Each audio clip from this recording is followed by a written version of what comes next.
Okay, let's continue with the question 7. Please try to solve prime number. Write a simple function that checks if a given number is a prime number. It will return true for prime number and false for non-prime numbers. Following assert then should work. Okay. Okay, we can write. What is the question here? For us, questions 0.8. File new text. Question 0.8 is prime. Yeah, it's prime. It's prime. That's pi. Okay, and let's save it. Here again we have this is prime, therefore we need to define this is prime.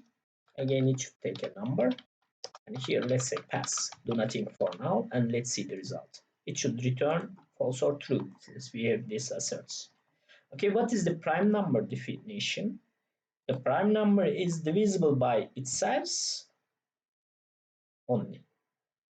Then we can do something like this one. Okay, for we can check that every number up to this number is can divide this number. For example, we should start from for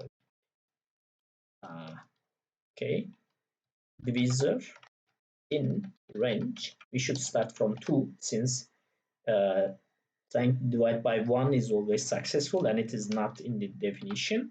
And here up to number itself. Since range doesn't include this number, we are coming to below it. Okay. Then here we say that if num this divisor, okay, and if it is divisible by this number, then the remainder will be 0. Then we will say that return false. This is not a number.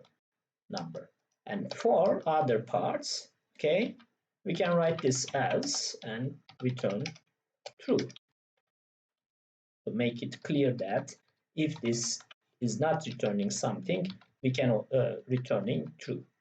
And let's run this code.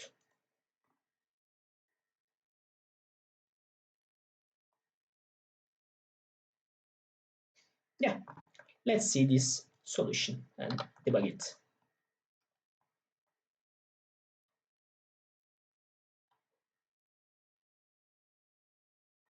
Okay, this is num.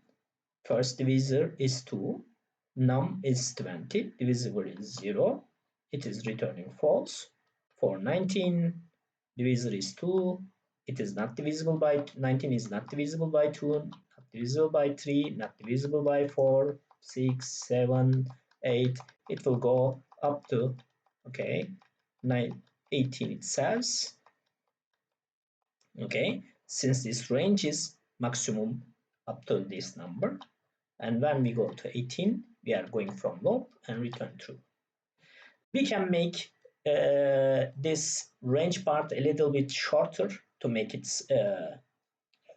faster using a mathematical knowledge that the prime numbers are, we don't need to do this range up to this number itself, but for a beginner course this is good enough. We don't need the speed, but we only need how it works.